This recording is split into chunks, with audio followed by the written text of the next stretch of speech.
and I'm a magician. And also, Michael Freeman, Interpersonal Street Magic, YouTube, Google, and all the other venues and blah, blah, blah. But I heard you asking somebody about Donald Trump, bro. And I want to say something. First of all, if Christ was president, people would complain that he was too compassionate.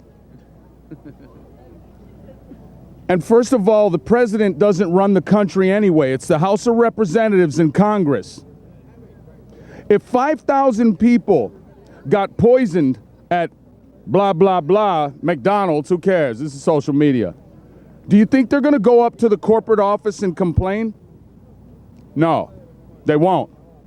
But you let some dude walk down the street with a Ronald McDonald suit on, and they'll all attack him and beat him with bats. Nobody's paying attention.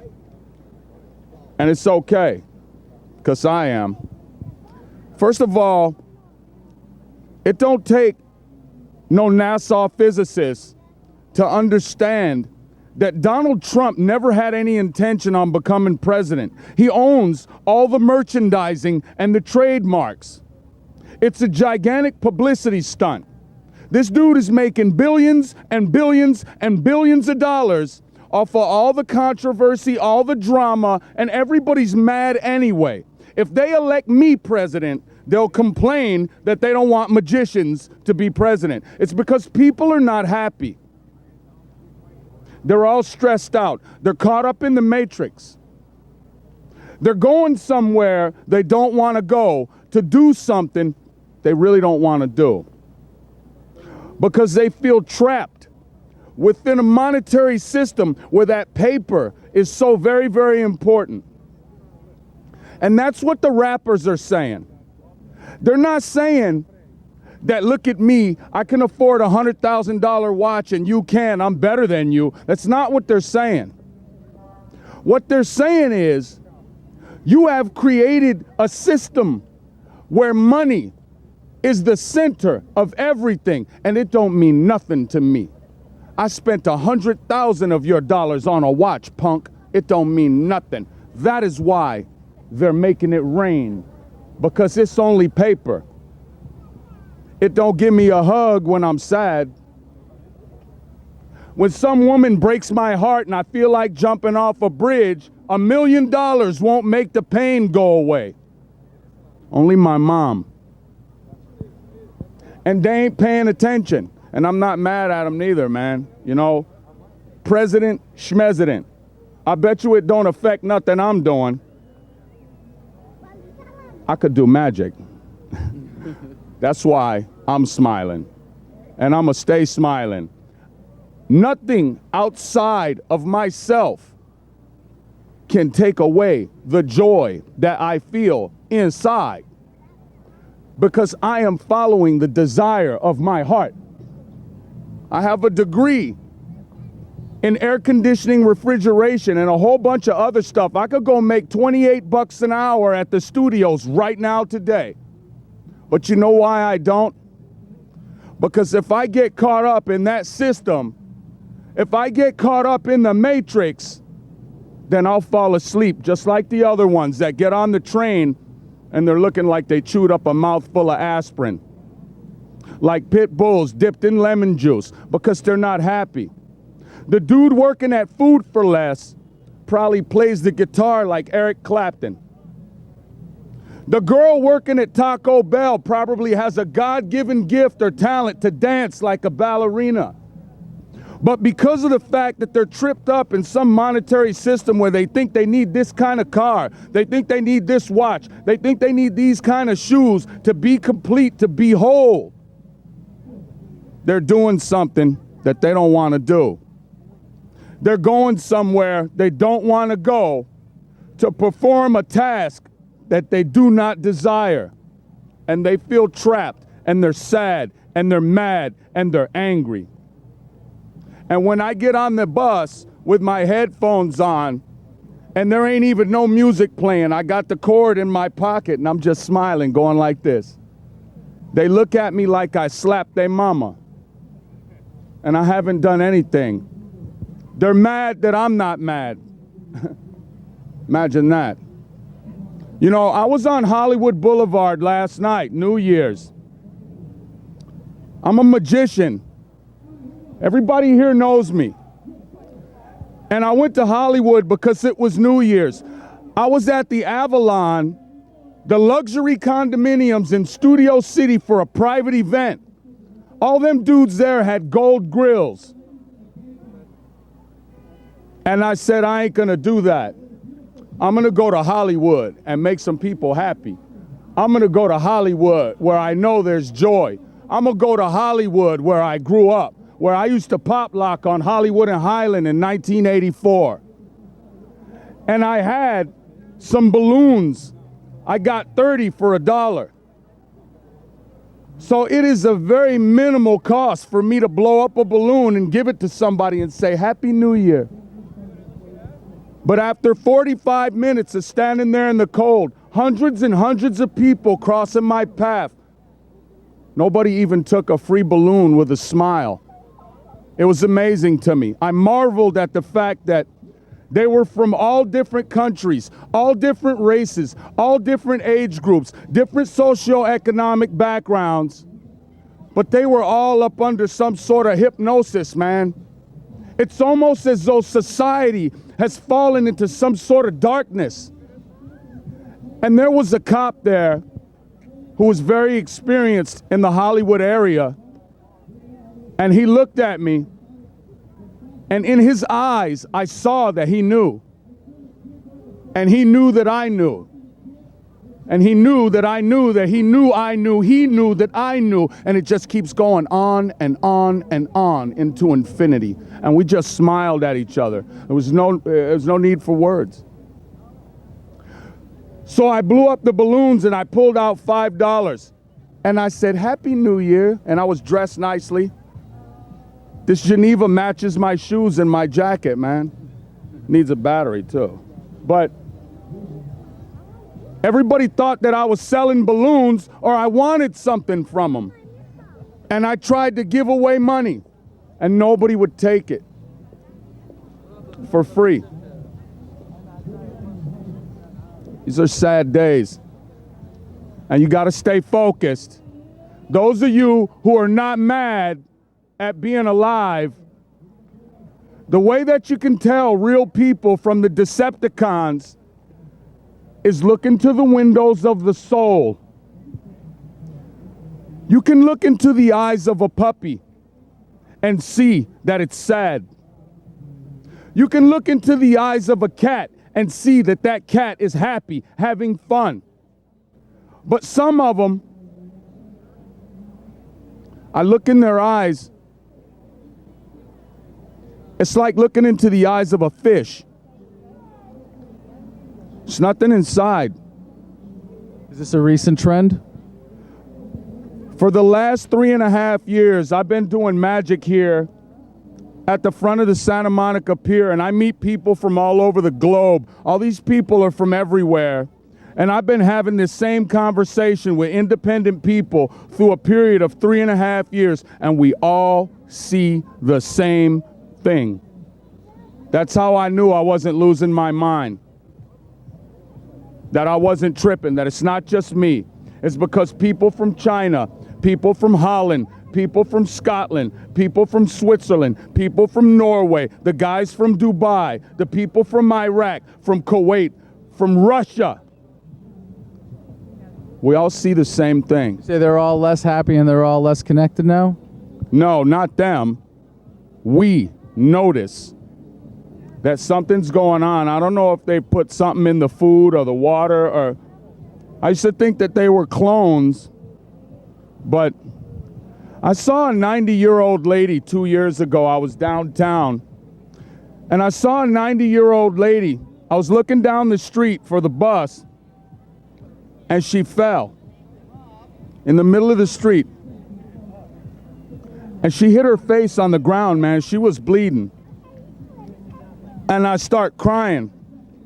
And I was running as fast as I could. And I'm screaming, don't move, just stay there, I'm coming. And as I got closer, I noticed that she tried to get up again, and she fell, and she hit her head, and there was a gigantic gash, and the blood was just raining down, and she fell, and she didn't move. And I ran as fast as I could. I tripped over a trash can and almost broke my arm, but I finally got there. And I'm telling the lady, don't move, I'm gonna call some help. We're gonna get you some help. And I'm a magician. I pay attention to things that other people don't pay attention to. I'm watching everything. And at each intersection, there was a bus stop. 4 right there, 5 right there, 6 right there, 2 girls that worked at Starbucks. Nobody even moved. And at first, I thought they were busy text messaging on their cell phones or something. But then I noticed that even the traffic that stopped at the 4-way light, nobody got out of any car, nobody did nothing. Matter of fact, they were rolling down the windows, honking the horn, screaming because I was slowing them down. And I got mad. And I start yelling and cussing. The hell is the matter with you people? What's the matter with... Do you know what that lady said to me, man? 90-year-old lady. She said, don't be angry with them. They are not real people like us. That's what she said. Well, whatever it is that's different about you, about how you're able to stay real, how would you be able to share that with people who you think aren't being real people? Because obviously they're all capable of that, right? It's not like they're literally robots. What can you give to people like that? What about your attitude can you share? What puts a smile on your face when in the face of that keeps you from slipping down that path of disconnection? Okay. What I do is I meditate daily in the morning, not just daily. Whenever I feel like I've lost my focus, my center, whenever I get mad, I start acting 12 years old, or I feel emotional turmoil or something making me uncomfortable because of a circumstance that I cannot control, the first thing I do is I play some music. And there's a very powerful message within music. When I listen to certain types of music, I'm at the stop like this. But then when I listen to other music, I smile. My spirit feels lighter. Some music makes me sad. For a girl that broke my heart when I was 17, I'm 48 years old. So I understand that the impact, the energy, and the vibration of music and the messages within it is very, very, very important. And that's how come my mom got mad when I was 15 and the music that I listened to changed. I didn't understand that then. I told you, I'm 48 though. See, Run DMC was telling me, now the things I do make me a star. And you can be too if you know you are. Just put your mind to it, you'll go real far. So, you know, I'm from a different generation, man, but what I do is I focus on the things that I am grateful for. And that's what stops the static. You know what I'm talking about? The static. What about next week? What about next month? What about this? What about that? Blah, blah, blah, blah, blah, blah, blah, blah, blah, blah, blah. And once I'm focused, after meditating just for 5 or 10 minutes, even Donald Trump, with all the things that he has to do, he can set aside 10 minutes for meditation or quiet silence, you know. So I make time to do that whenever I feel off kilter on the inside. And it gets me right back focused. And I start smiling again, you know? And those periods, those intermissions, they're getting shorter and shorter and shorter and shorter. You know something, man? Right now, I rented this U-Haul to transport myself and my gear to different locations to do magic shows or whatever, but I really don't have the cash to pay. I extended it one day, I gotta extend it another day, and I don't have the cash. But I bet you that that hypothetical circumstance that has not even occurred yet is not gonna ruin this beautiful sunset for me. It's not gonna affect this beautiful day right now. It was just storm and rain just yesterday. Freezing cold last night. And right now, it's perfect. Well, you've inspired me to want to bring more music and meditation and love into my life. Thank you very much. Right there. This is Adam Kokesh. Thanks for watching. Please share this video and support this production by going to patreon.com/AdamKokesh. Life is filled with secrets, and in a world that is constantly at war, we've all become compartmentalized.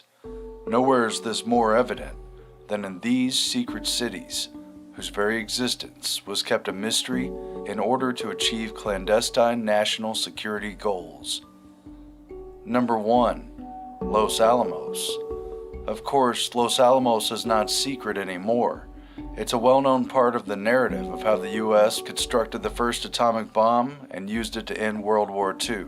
But before it was dropped on Hiroshima and Nagasaki, it had to be designed, assembled, and tested.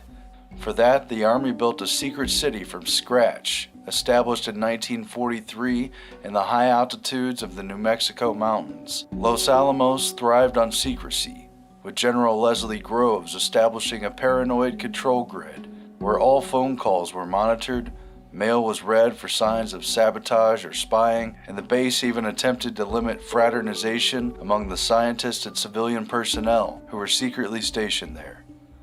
Employees were restricted from discussing any aspect of their work, and the project was highly compartmentalized. J. Robert Oppenheimer, the eccentric physicist in charge of the Manhattan Project's nuclear research, was appalled by General Groves' extreme secrecy and tried to minimize the surveillance culture, but to no avail. In hindsight, many believe that Groves' level of security actually hindered and slowed down the completion of the bomb, because everyone was so compartmentalized that very few even had a meaningful idea of what they were trying to accomplish. It was referred to by some as the Hill and known in military communications as Site Y, but it was absolutely off limits for the general public. Even today, Los Alamos maintains an air of quasi-secrecy. Although tourists are invited to visit the city's Bradbury Science Museum and learn about the atomic bomb, the Los Alamos National Research Laboratory, just a few blocks over, continues its highly classified national security work. And signs are everywhere in the city reminding you of the careful watch that is placed over the 12,000 or so inhabitants and all visitors. The 40s era watchtower and guard shacks remain a visible reminder of the previous era of secrecy, while we witnessed modern day extra security stationed in several places on the main roads, at gates, and bridges. We saw a family van pulled over with police searching through every nook and cranny of their car. Cars pulling over a white minivan of family. I guess we're lucky. We need to get the hell out of here. And we were pretty sure we were being followed more than once during our short visit to this secret city. Wow. That is creepy. You think that was the APB for us? And it wasn't just Los Alamos. The Army and the secret science enclaves also had secret facilities situated in Oak Ridge, Tennessee, and Hanford, Washington, to enrich uranium and plutonium. Number 2 is Ozorsk, but it was known under a code name, City 40. This secret city was founded in 1947 in the Soviet Union, just as the Cold War was intensifying. Its purpose was to house the workforce for the neighboring Mayak plant and secretly produce weapons-grade plutonium for Soviet Russia. Considered a closed city, Ozorsk didn't even appear on maps, and families who lived there weren't even allowed to talk about where they lived when they visited friends. Instead, they had to use code names or lie about where they were from. The city had a closed-knit, almost cult-like atmosphere among the 15,000 or so inhabitants, who reinforced the special and patriotic secret mission of their off-the-map town. Children tested each other's loyalty, and harsh penalties were enacted for perceived traitors who might give away one of Mother Russia's most important secrets. Historians attribute hastiness to prevail in the Cold War for the total lack of safety precautions apparent inside City 40, the Mayak plant, and the surrounding area, which was widely contaminated with nuclear waste materials. In 1957, a nuclear waste storage tank exploded, releasing more radioactive material than Chernobyl. However, the incident was covered up and kept secret. Ozorsk remains inhabited today by some 90,000 residents, but is still closed off to the rest of the world. However, the 2016 documentary City 40 was filmed undercover there and revealed its story to the world for the first time. Number 3, Wunsdorf, a derelict city falling to ruin. Wunsdorf in Sachsen, Germany, some 25 miles from Berlin, was once a forbidden secret Soviet city and the largest Red Army camp outside of the USSR borders. Some 75,000 men once marched down the now decaying streets of what was then called Little Moscow, where a theater, an Olympic-sized swimming pool, statues of Lenin, and murals to the great space race with the United States have frozen the Cold War in time. During World War I, POWs were held at Wunsdorf, and in the lead-up to World War II, the city became the headquarters for the German armed forces. Nazis used Wunsdorf underground bunkers, built with meter-thick walls for secret communications. And years later, the city was still generally off-limits, and locals had to get permission to enter. Shut down 5 years after the Berlin Wall fell in 1989, people were in such a hurry to leave. Families left their pets behind, and over 98,000 rounds of ammo. Today, for a small fee, you could take a tour of the Forbidden City, and if you have enough money, you could even buy the place. In November 2015, it was put up for sale at £3 million, and a promise to restore Wunsdorf to its former glory. Number 4 is known only as 404. China exploded its first nuclear bomb on October 16, 1964, but only after decades of working in complete secrecy. In order to accomplish this feat, China didn't just build a top-secret city, but declared an entire swath of desert a national security secret in the 1950s. In the remote reaches of far west China, the Gobi Desert was the chosen location where the People's Republic of China successfully assembled its first atomic bomb. 3 generations of Chinese people were sent to live and work in the city, which did not even have a name and has come to be known as 404. Coincidentally, the same as the error code that tells an internet user when a requested web page is not found. Not found on any Chinese map, the city was built from scratch on the desert floor. Now apartment buildings, a vinegar factory, a rundown restaurant known as the Old Granny Hot Pot, 2 identical kindergartens designed by the Russians, a central city square with a statue of Chairman Mao, and Nuclear City Park with its rusty rides, fountain, and pavilion, all sit decaying in silence.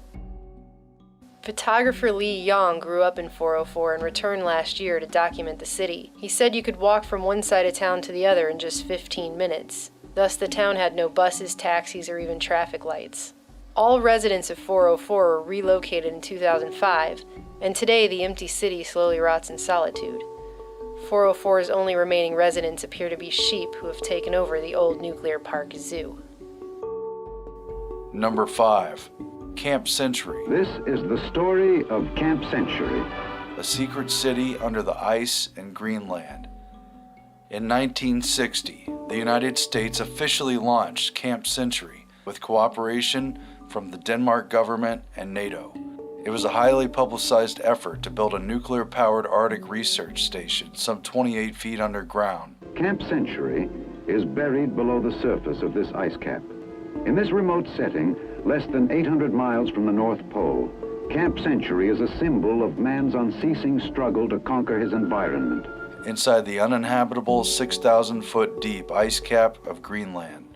It was an expensive and unprecedented effort that involved carving out a massive system of tunnels in the ice and then constructing an underground city meant to house men and equipment, officially in an effort to better understand the challenges of living in such an extreme cold environment.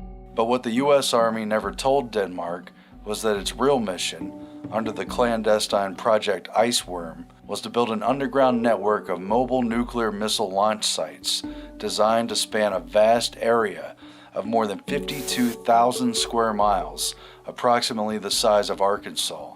With potential launch sites every 4 miles, there would be thousands of mobile nuclear launch sites, putting Moscow in direct range, while the Soviets would be theoretically incapable of guessing which of the thousands of weapon sites an attack could be launched from. To avoid surprise disaster, some of our aircraft must always be in the sky or on the alert, carrying nuclear weapons.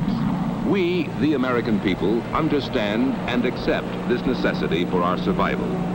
But the project was officially closed down just 5 years later, after a scientific study found that the ice cap was shifting so rapidly that it threatened to collapse their expansive system of tunnels in just 2 years. Today, the melting ice core is again threatening to unleash one of Camp Century's other secrets, a huge cache of buried nuclear and toxic waste that could soon be exposed to above-ground life. Well, there really are 3 objectives. The first one is to test out a number of promising new concepts in polar construction, and the second one is to provide a really practical field test of this new nuclear plant. And finally, we're building Camp Century to provide a good base here in the interior of Greenland, where the scientists can carry on their R&D activities. Now, does this have any immediate defense aspects? Well, not an operational mission, no. It's a big experiment, an R&D project. Camp Century was officially abandoned completely by 1966, and Project Iceworm was suspended. But considering that the U.S. Army kept its real mission secret from Denmark as well as the rest of the world, who's to say that the project ever really ended, or that there aren't similar sites and secret installations all across the world? Number 6 is located in India, or not, depending on who you ask. Secret nuclear cities are not just a relic of the past. Word is India is in the process of building a top-secret nuclear city in the Chalkier region, where large-scale excavation for something began in 2012. Although the Indian government has officially denied these claims as a, quote, figment of Pakistani imagination, 2 senior scientists involved with India's atomic energy sector have acknowledged the new complex's existence, with retired chairman of the Atomic Energy Commission R.K. Sinha recently quoted as saying, "We should be proud that we have the technology for uranium enrichment. There are countries like Iran who have been blamed for clandestinely acquiring the technology, and the Pakistanis have been accused of stealing from somewhere. We have done it ourselves. Let us be proud of it. Nothing else matters." According to Foreign Policy, India has already received roughly 4,914 tons of uranium from France, Russia, and Kazakhstan, and the nation has agreements with Canada, Mongolia, Argentina, and Namibia for additional shipments. A new study published by the Institute of Strategic Studies Islamabad concluded India now has sufficient material and capabilities to build somewhere between 356 and 492 nuclear bombs.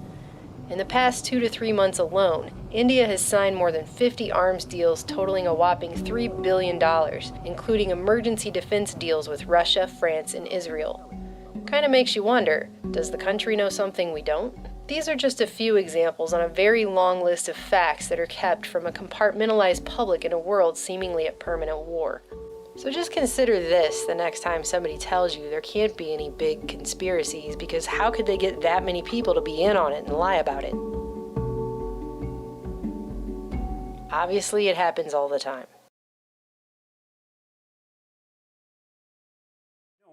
One way of conceptualizing yourself is that you're one speck of dust among 7 billion. And when you conceptualize yourself that way, you might think, well, what difference does it make what I say or do? And that's actually quite convenient for you, because if it doesn't matter what you say or do, then you don't have any responsibility and you can do whatever you want. The price you pay for that is a bit of nihilism, but if you don't have to shoulder any responsibility, that's a small price to pay. That's the underground motivation for nihilism. But the other way of looking at it, and this is actually the accurate way of looking at it, is that you're in a network. You're a node in a network, and so you can do a little bit of arithmetic very rapidly and just figure out how powerful you are. You know 1,000 people. You're going to know more than that over the course of your life, but let's say 1,000 for the sake of argument for now. They know 1,000 people. That means that you're 1 person away from 1,000,000 people and 2 persons away from 1,000,000,000 people. And you're the center of that network. And now the way networks work is that information propagates in a networked manner.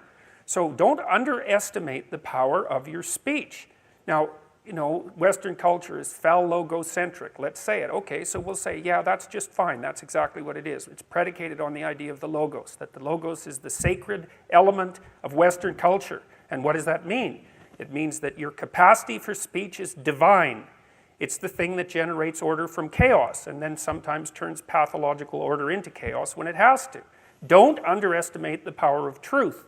There's nothing more powerful. Now, in order to speak what you might regard as the truth, you have to let go of the outcome. You have to think, all right, I'm going to say what I think, stupid as I am, biased as I am, ignorant as I am. I'm going to state what I think as clearly as I can, and I'm going to live with the consequences no matter what they are. Now, the reason you think that, that's an element of faith. The idea is that nothing brings a better world into being than the stated truth. Now, you might have to pay a price for that, but that's fine. You're going to pay a price for every bloody thing you do and everything you don't do. You don't get to choose to not pay a price. You get to choose which poison you're going to take. That's it. So if you're going to stand up for something, stand up for your truth. It'll shape you because people will respond and object and tell you why you're a fool and a biased moron and why you're ignorant. And then if you listen to them, you'll be just that much less like that the next time you say something. And if you do that for 5 years, you'll be so damn tough and articulate and able to communicate and withstand pressure that you won't even recognize yourself. And then you'll be a force to contend with.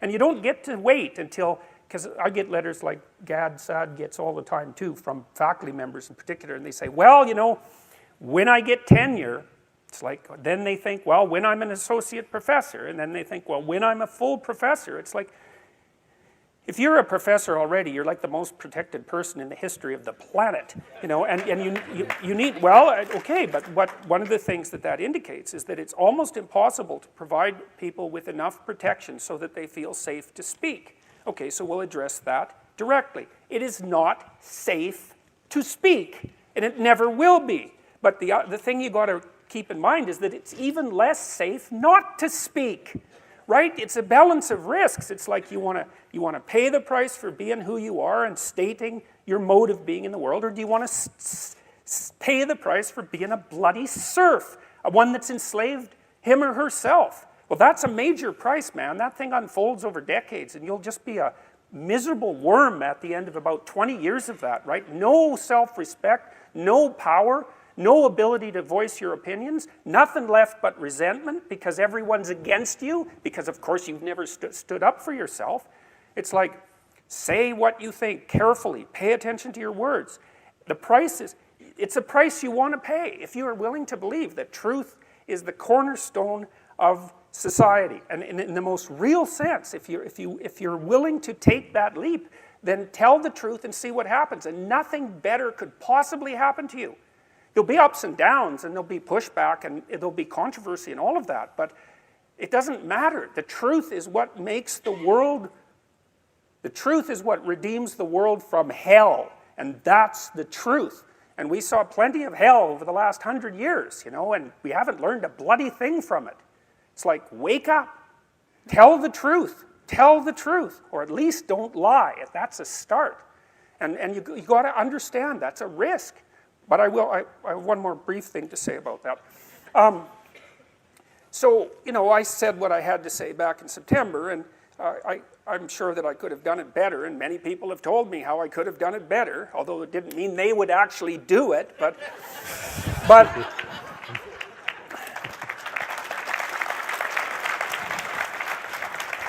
and my job was at risk, serious risk, for about 2 months, and it destabilized my family, who've been very brave about this, so like, thumbs up to them, man. They've just stood by me. But here's the optimistic news, is the university has left me alone completely. I shook hands with the dean 2 weeks ago. We're on friendly terms. They don't want this to go any farther than it has already. The students were tremendously welcoming when I came back to teach in January. I haven't had a single negative incident at the university. And I've received thousands of letters from people all over the world, all of which have been in support. I've received 2 negative letters. That's it. 2. So the people have an inchoate longing to have the sort of thing that we're talking about articulated. And so don't be thinking you're alone. It's just that people can't talk, they're afraid to talk, or they don't know what to say. And those are real problems. So if you're reasonably articulate, like, start talking and sharpen yourself up. I mean, the enemy is a cloud. They're a cloud of gnats. They're only courageous in groups. They're only courageous in mobs. If you stand your ground and don't apologize and articulate things properly, they'll disperse around you like they're not even there. So most of it's illusion. So don't be afraid, but be afraid of the right thing. And the right thing you should be afraid of is not saying what you say, because that's the same as not being. And here you are, suffering away. You might as well be at the same time. At least then there's something to you. Because I have the, I know how to be the reload MC, basically. And I know that's important in our culture. But I felt like just my background before Grime, I had so much to offer. And my background's very different from a lot of other Grime MCs.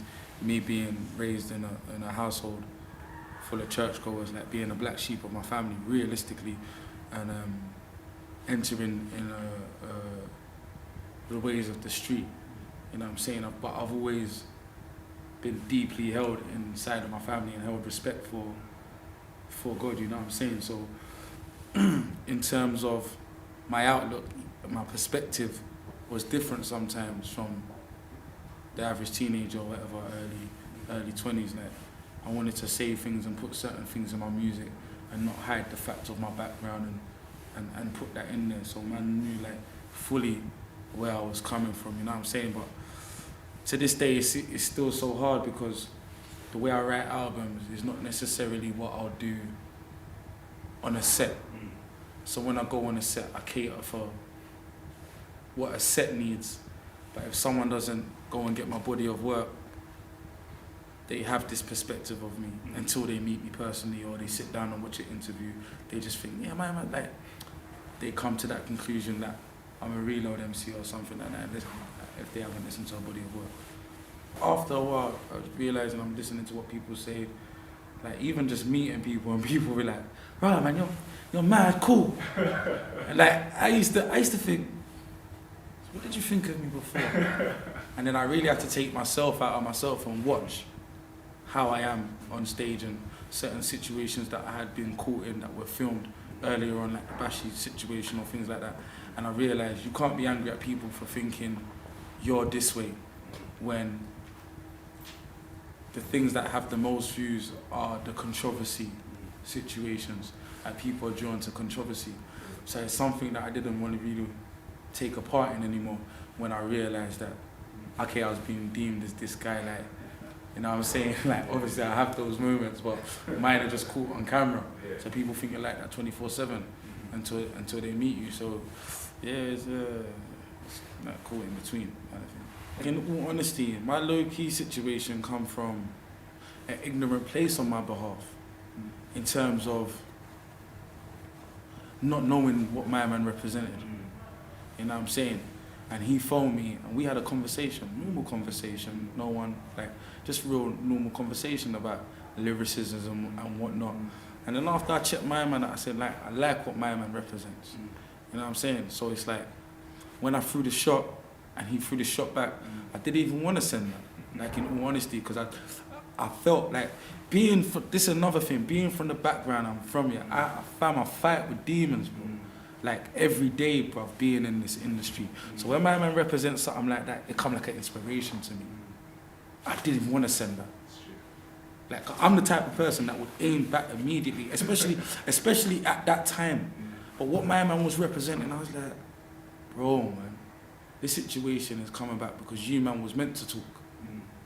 But you never got no other reasons to talk. But you're coming back through this. You know what I'm saying? And man connected on that level. And just respect him, man, he put me at his show and that's what I was gonna say, is that I feel like the way you man handled that. Yeah. You know what I mean? Yeah. All these other people talking. Yeah. And you man coming together, building. Yeah, 100%. You know what I mean? And at the time especially, I feel like that was something that the scene needed, the UK like scene needed. In all honesty and just real talk, like, MTV, that list just had me in my feelings. Yeah. So I just sent for anyone who I didn't know personally that was in that list.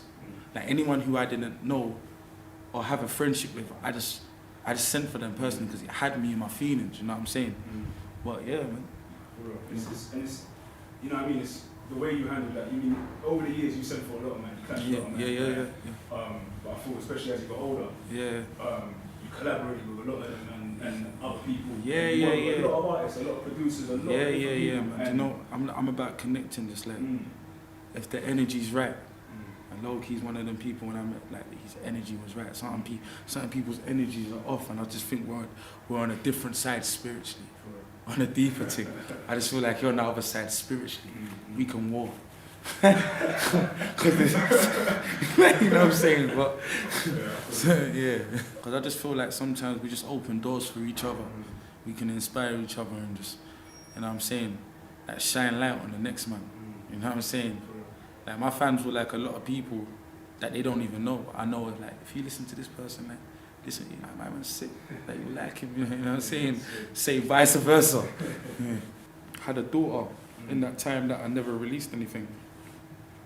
And I was real vulnerable at that moment. I'm not really someone that can hide. Because I'm so descriptive when I write, I can't hide behind anything. So I just have to say it how it is, and I was real vulnerable at that time. Like the ignorance was gone. Like there was none of it all. So I was just writing from all of those emotions, having a daughter, feeling like, wow, I'm responsible for someone else's life now. It's just an overwhelming feeling. I gotta watch what I say. I gotta like, it was crazy, you know what I'm saying, at that time. Do you know what? Yeah, it's crazy, because after that album doing so well, and then it's just like, where I thought it'd be at, like say something, the album done well in the mainstream world, and then I'll see someone and they'll be like, well, go on fam, you still doing music, cuz? And then I'll be like, yeah. And I just realize, you know what, bro, you have to crack on in life without looking for anyone's validation. Because when you keep looking for people's validation, you're never going to be content in what you're doing. You're forever searching for someone's validation. Fair enough, you're an artist, but you have to kind of know within yourself, this is what I'm doing, it's going well. Bless up. Like, not everyone's in tune. It's cool. There are people that are in tune. I feel sometimes as artists, like, okay, there's 100 good comments, and someone says one bad thing, and I focus on the bad thing. It's easy to do. Yeah, it's easy to do, but I'm trying to just learn how to just focus on the good, like, and just appreciate the people that appreciate man for who man is and what man put out. You know what I'm saying? I ain't searching for, like, even with awards now, I don't even care, bro. I've got to the point where, like, my fans will say to me, no, you should have got that, and I think, bro, this thing is so political. If it was just based on talent, yes, big up, safe. But you know what? It's not. And the type of person I am as a human being, cool. Like, it's not always gonna go that way for me. Like, I'm not gonna, there's not gonna be beer man in an award ceremony and I ain't gonna pick up 5. It's not gonna go that way for me, because the way I choose to do things, you know what I'm saying? I don't even wanna go into deep, but those who know, innit? You know what I'm saying? In the news, the mainstream media know how to portray things, to make the average person that's not involved in anything think, what's wrong with these hooligans? Like, the truth is this, like, there's no action without a reaction sometimes. And sometimes we're so focused on the reaction, we forget about what action caused that. You know what I'm saying? And I felt like that's what was happening with the media at the time. Like, they was all focusing on the kids that are looting and that. Yeah, cool. What's happened is that people in poverty are seeing a unique opportunity. I'm not saying that's right, but they've just seen a unique opportunity. That's all it is. They're just opportunists. And that's all they're doing. They run up and in things and trying to get their little monies and whatever. You understand what I'm saying? Based off a situation that these people that you call law-abiding citizens are supposed to be in charge of us, they caused that. Like, they caused that. Like, they... You know what I'm saying? So obviously in Tottenham it started as a group of angry people about what's really happened here, and the rest of England have just seen it and just said, yo, there you go. So I just want to state my piece in it. Like, people are sick and tired of being quiet, innit? It is what it is, isn't it? You know what I'm saying? I have to, fam. I've got I feel like I was blessed with this gift for a reason, but even now I feel like I don't use it enough, like, to say what really needs to be said. You know what I'm saying? I'm not really, as I've got older, I'm not really a big one for religion. I know that if man gets to heaven, hopefully, or whoever gets to heaven, that there's not just going to be Muslims in heaven. There's not just going to be Christians in heaven. There's not going to just be this religion in heaven. There's going to be people that lived accordingly. Do you understand what I'm saying? So I'm not a big believer of religion anymore as such, but you know what I'm saying? But I just feel like it's written, bro. Like, it's been written. Like, it's been there. No matter how tampered that book has been with, in Revelation, it clearly states everything that's happening now. So I don't even know what to do, where to start, you know what I'm saying? All I can do is that when I'm writing is just put a line in there, I hope someone's aware. Like, put another line in there, I hope someone can hear what I'm saying. Are we on the same wavelength? Are you deaf to what I'm saying? Are your pineal glands open? What, like, you know what I'm saying? That's all I'm hoping, like, so we can have you know what I'm saying? You know, when you meet people, you know the type of people you can have this conversation with and the type of people you can't have this conversation with. You feel me? Man. Fam, you know, like, my next problem is like, you know what I'm going through now? And I see the man them dissing black girls. Like, I'm dying, bro. Like, I'm dying inside, bro. Like, I don't even, like, I just want to go sick. It's like, man don't love their mother, man don't love their aunts, man don't love their sister. Like, it hurts, bro. Like, I'm looking at, like, I got brothers in my group that start, fam. I just start going sick, like, man, don't do that around me, bro. Like, it's all mad, fam. Like, where we are now in life, fam, is just so mad, fam. I don't even, like, I don't get it no more, bro. I don't get it. I don't, like, the in-ting and It's a bad situation, man. It was harder because, like, Sosa had done so much work and left the blueprint for us. But then it's like all that got wiped away. So when my generation come, we was meant to reap the benefits, but we never. We started from ground zero. So we had to do the work again. You know, a lot of men them are broken down doors. If it weren't for this person, there wouldn't be a so on and so on and so on and so on. So it's been crazy. Like, it's been crazy, but at the same time, it's been a blessing as well. Like, I always used to think, like, right, man, like, ain't got a deal on that, yeah. Like, man ain't, like, they're in the salmon or whatever, yeah. Then I realized one day, oh my days, look at the setup. Look what man has become because man never had those options. Man has become the distributor, the manager, the promoter. Like, man's learned all these things by accident. Look at the blessing. Like, look at the blessing. I'm sitting there watching ITV, and you know when they bring back the groups and that to do a little something and that, and I'm sitting there watching, I'm thinking, the only success you knew was via a label. That's why you don't know what to do outside it. And I said, yo, look at the gems in this. Man sitting there complaining, not knowing, this is the deepest blessing. A man can move, like, man, know what to do, innit? Like, go here, boom, boom, boom, boom, boom, boom, boom, everything patterned properly. You feel me?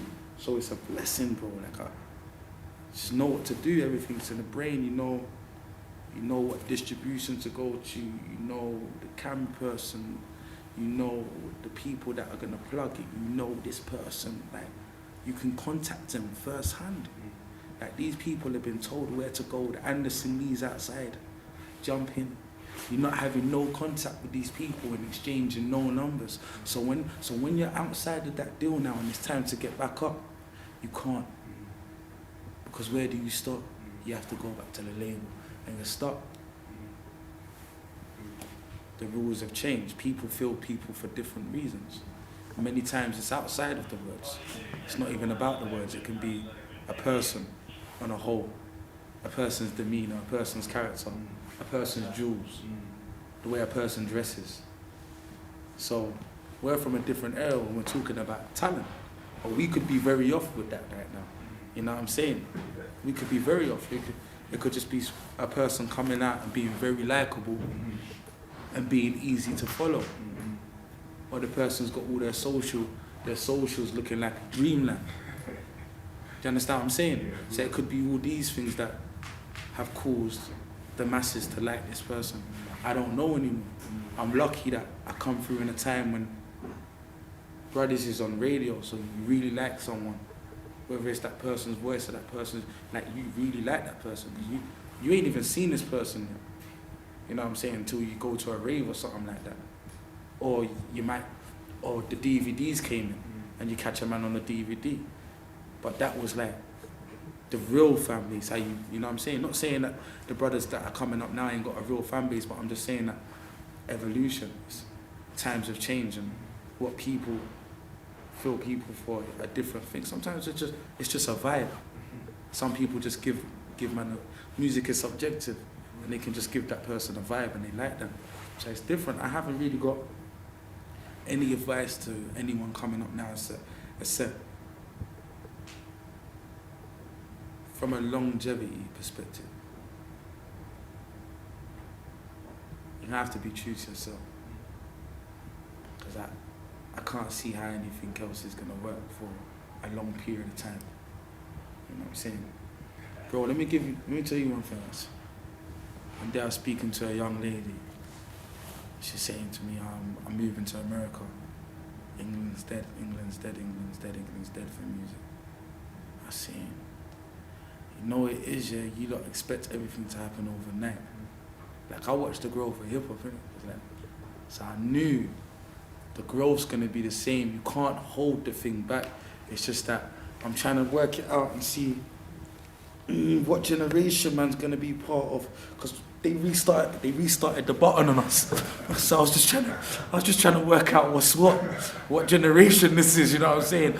Is man Jigger's generation, Pac and them, man. You know what I'm saying? I'm just trying to work it out. But I knew, fam, I always knew, cause like I've had deeper arguments with people. Like when Tiny boss. And they got all the pressure on the man then. Cause my man's boss commercial in a big way. And they're putting the pressure on the man them saying, you need something like written in the stars. Cause that's what they do, bro. Someone bosses, yeah? Right now, there's someone telling some you need a shutdown. You need it ain't safe.